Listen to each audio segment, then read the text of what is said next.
Wow, you guys are awesome, so thank you very much. I wanted to say thanks to each one of you for coming to today's event, and for the people that we can't see, thank you to them as well. 12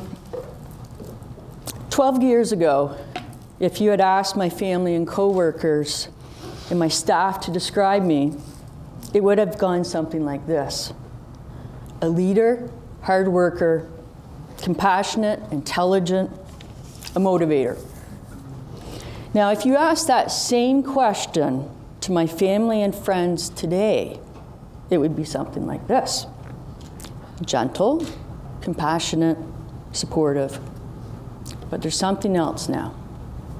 I'm short-fused, I'm forgetful, I can be antisocial, and stubborn.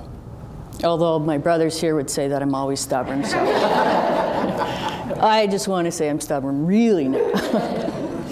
So this is called my new norm. What happened? When did I change? And why did I change?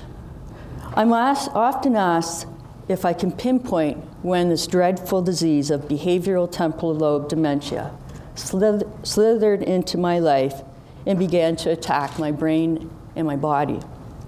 I don't know. When I look back, it was about 2007 when I began to make serious mistakes in my executive reasoning, and it started to experience memory loss. My ability to develop solutions for problems seemed to disintegrate.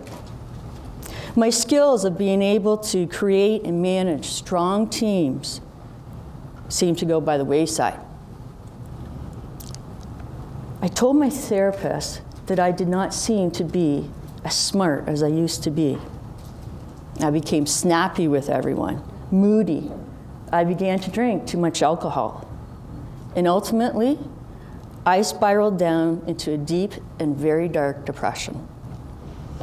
I stopped recognizing myself. It was like a scene from the movie The Body Snatchers, and something evil and foreign had invaded my body and my mind. My family doctor put me on leave from my job. Fortunately, I was able to receive long-term disability from the company's insurance. However, it is also at this time that my partner Don and I began the process of having to jump through hoops in order to satisfy the never-ending requests from the insurance company to get another diagnosis. The last thing an insurance company ever wants is for you to actually utilize the services. Oh, so we know that one, right? Saying the obvious, I guess. Stringent rules were placed upon me regarding medical proof that I was indeed truly sick. It created an unbearable stress in an already stress-filled home. Twice, I was cut off from the insurance company because I did not meet that particular rule. Prior to my diagnosis, my mandatory psychiatric appointment, I was told I had conversion disorder. What do you say with that? Eh? I was having a temper tantrum, like a 3-year-old. I was choosing not to control my temper. In short, it was all in my head. This particular doctor ended the appointment by stating, "You better pray that it's not dementia, because if it is, it's game over." It is against this backdrop that certain trends began to emerge. I was becoming more forgetful than my usual self. I was easily distracted. Twitching of my legs began. I struggled to remember the 4 digits of my PIN on my bank card. Balancing my checkbook became very difficult. Peculiar movements of my one hand began. Started to leave the stove on. Struggling to find words and form sentences and following simple directions of a cookbook became very frustrating. I just knew I was not as smart as I used to be because I was struggling to grasp concepts. But perhaps the most terrifying was my lack of judgment and aggressiveness towards individuals who told me no or stood in my way. In one such incident, I went toe-to-toe with a big 6-foot, heavy-duty guy, a police officer. Now, I'm not going to tell you who won the altercation, but it wasn't pretty. He still has the bruises. Those witnessing these changes cried out to the medical community, "Our Mary Beth is slipping away." Don begged the doctors to come and live with us for a week so that they could see the behavioral changes happening. No one came. We continued to go to bi-weekly doctor appointments and medical specialists, including geriatrics. September 5th, 2012, 9 a.m., St. Mary's Hospital, Kitchener, Ontario. As I drove to the meeting to see Dr. Didick from geriatrician, many thoughts ran through my head. Here we go again, another appointment with another doctor. One more stupid test. And I really hate when they have me to write down the clock time because I know what time it is. I was very contentious about that. And of course, I was always looking forward to my Timmy's coffee. Once Don and I arrived at the hospital, we grabbed a coffee and headed off to the waiting room of the geriatrician area. And I asked myself, how can I only be 45 years old and be sitting here? Within minutes, I was led into the examination room and the nurse arrived. So guess what? Same old, same old.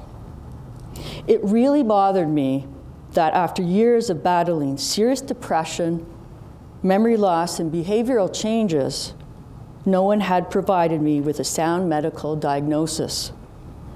That was all about to change. Nurse Julie began the mini mental state examination, MMSE. Guess what? Sure enough, there was the question about the time. I uttered to her that I don't have a problem with time. And so we continued on. Finally, the last of 30 questions lay in front of me.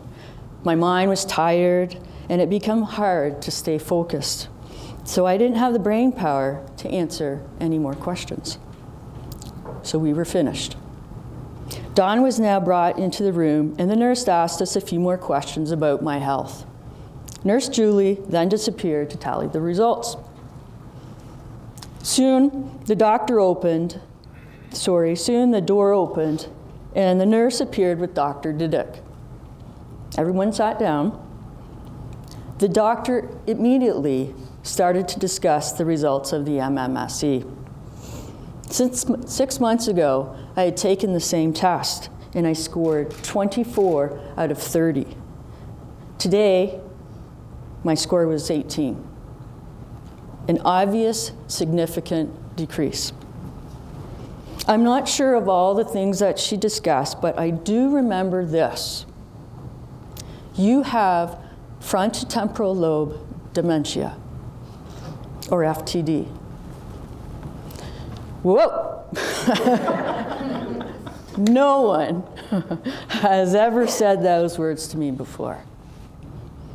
I knew I was cognitively impaired, but what was this FTD thing?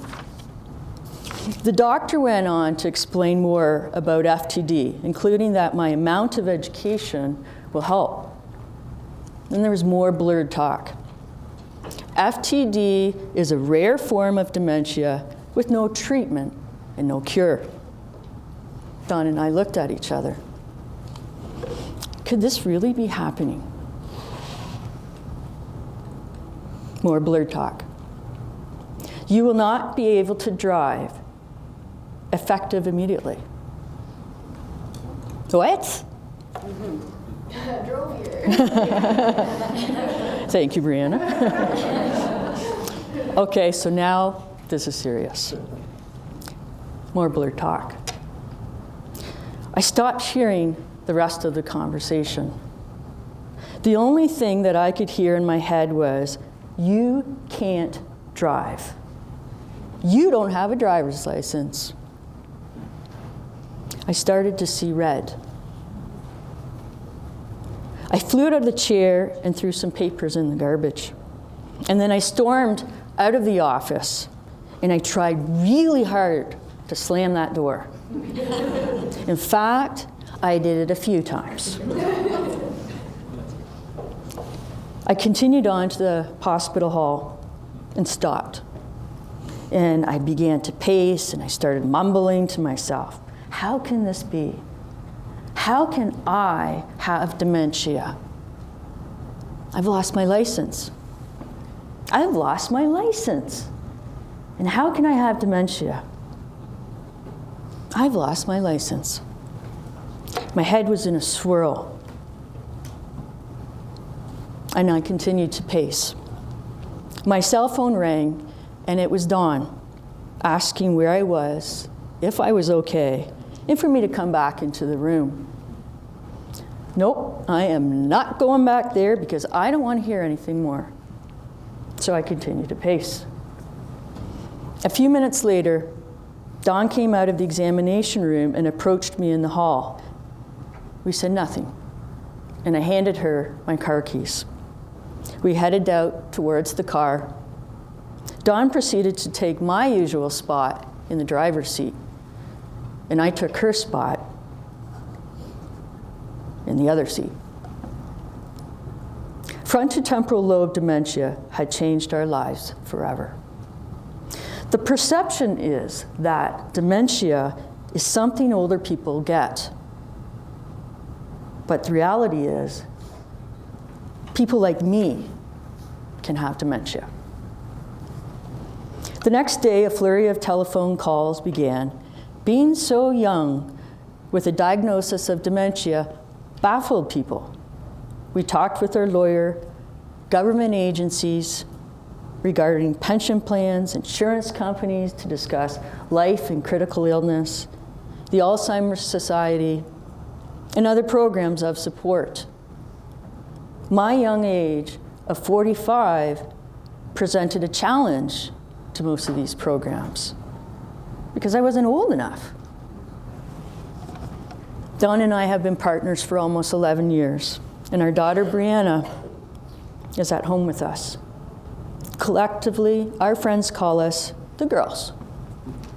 We're a very tight-knit unit, and we have strong bonds holding us together. It is our unconditional love for each other that helps us overcome obstacles that come in our way. And I'm really proud of my girls. Upon my diagnosis of FTD, I immediately went to my computer and began to research this foreign word. As I read through the text of symptoms, I eventually hit the word inevitably. FTD will culminate in profound disability and death. The average life expectancy is anywhere from 2 to 10 years, with a mean of 8 years. I reread that line of text numerous times. 4 months since my diagnosis, these words continue to sink in.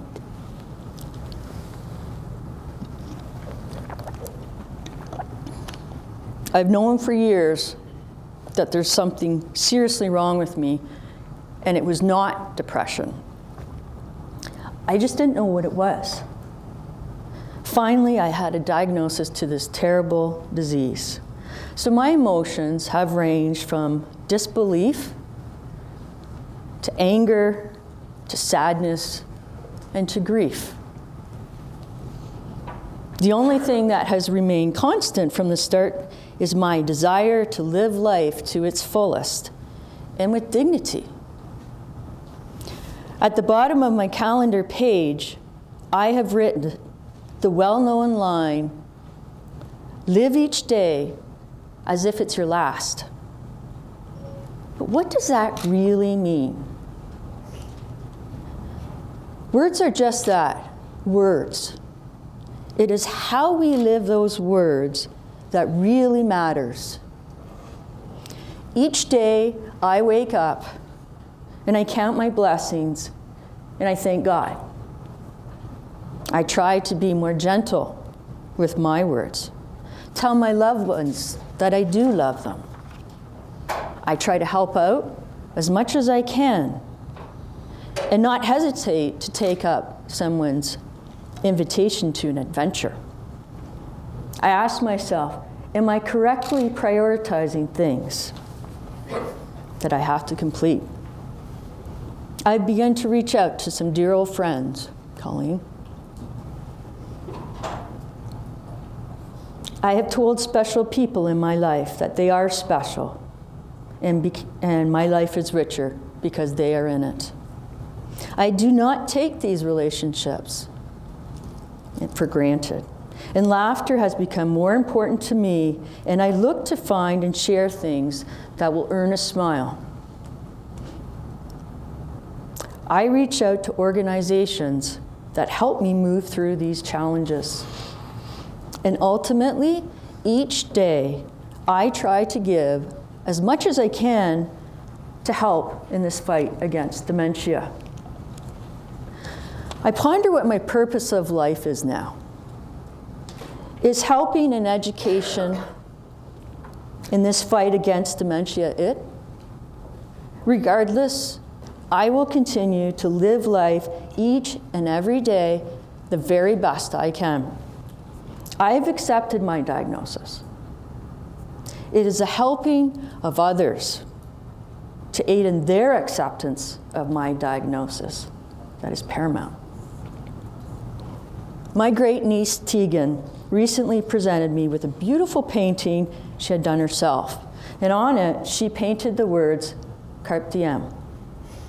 Now, I have hung that painting in the entrance of our home.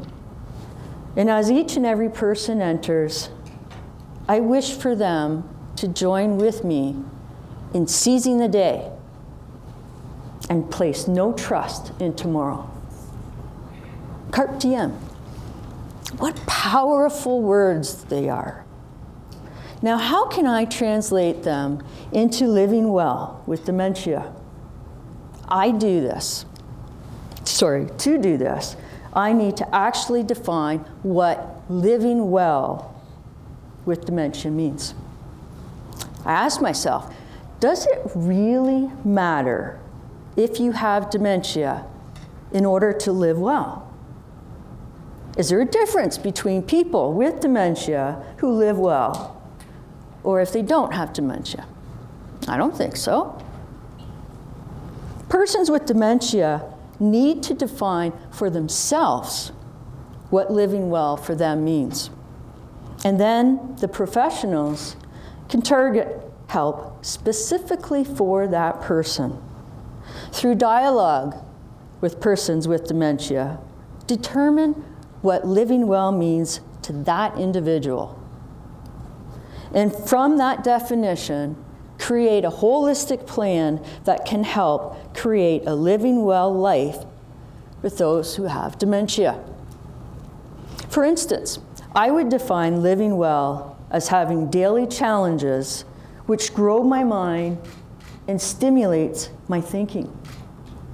Opportunities to be part of and build a sense of community. To be graced with the ability to laugh at myself and find laughter. To have deep and meaningful relationships. To be mobile and strong. And to live in dignity surrounded by my family and my friends. So the question then becomes, how can people help those of us with dementia live well? The challenge is for people to truly understand the individual's definition. Once again, using me as the example. I have taken the opportunity from MAREP to be part of this event. And in doing so, I am growing my mind by listening to our other guest speakers, something else. I told you I had dementia, right? All right. There we go, there you go. This in turn, it stimulates my thinking. By being here today, I feel a sense of being part of a larger community. And it is from this community that I have, and I'm making deep and meaningful relationships. This provides me with dignity and purpose. There are very few local services specializing in FTD. For the most part, services are geared towards those experiencing Alzheimer's, whose victims tend to be much older than myself. FTD is not Alzheimer's. And I have different needs and different challenges. There is little support for my partner, who is of the tender age of 40. Financial resources are few and far between. Don must work to continue to pay our bills. Our daughter Brianna, who just turned 18, now has the unasked for job of being a young caregiver. We've had a role reversal, and she now taxis me to my appointments. In order to help, you must first ask the question, how? Once that definition of living well is obtained, work with us to translate it into obtainable goals and tangible results that are meaningful to that person. If you do not have the necessary tools, then use your networks to find someone who can help. All too often, people want to help, but they just don't know how. If the person with dementia is able to articulate what living well with dementia means for them, listen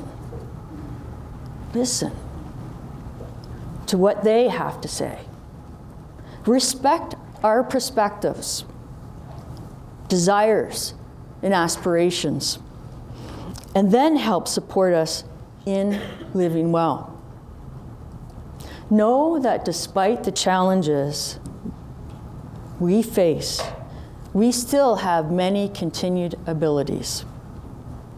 Nurture those abilities and help us define and develop new ones.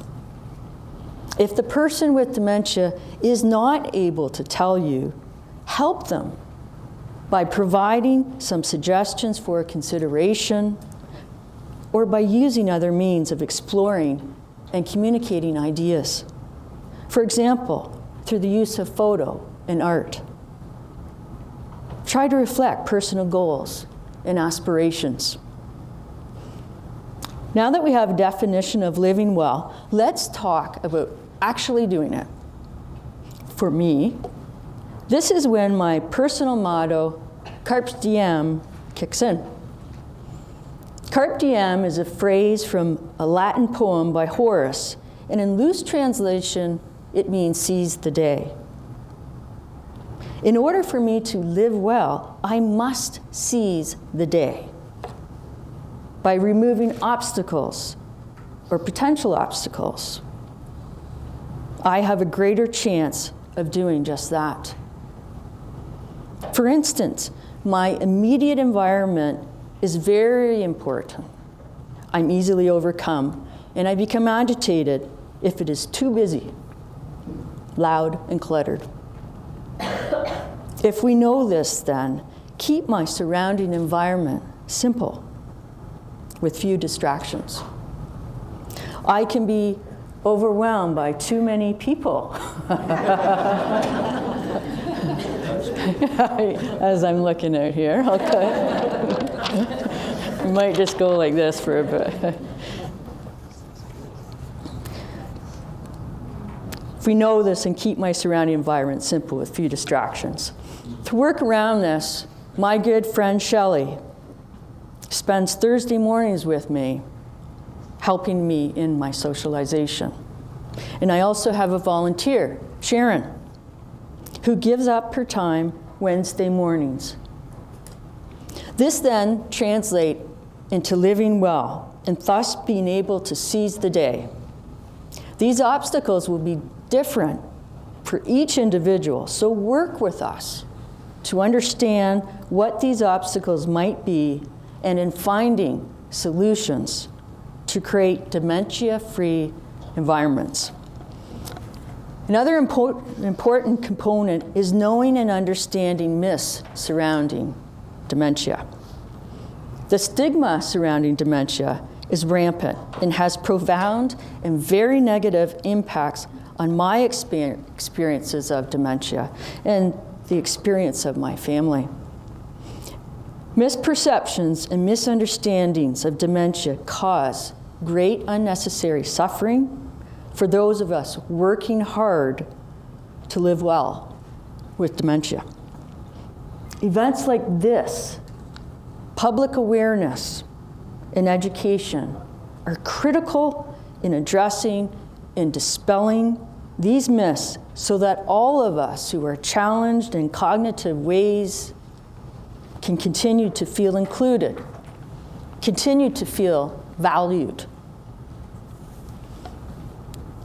Today is Martin Luther King Day. Thank you. You're all over that. So I think it is fitting to end my talk with words borrowed from his I Have a Dream speech. Let us not wallow in the valley of despair, I say to you today, my friends. And so even though we face the difficulties of today and tomorrow, I still have a dream. My dream is to live my life to its fullest. Thank you.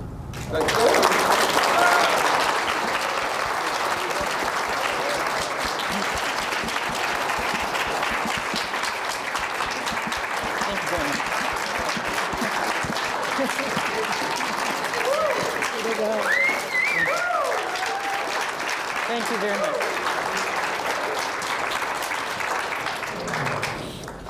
Well, Mary Beth, you said in your talk that you didn't feel that you were as smart as you used to be, but let me tell you that you have enormous wisdom about your personal experience and enormous courage to come and share that with us. So I want to thank you on behalf of the MAREP team, and we so look forward to developing our partnership with you more. So Yeah, thank me you too. very Thank you much. Wow. Thank you very much.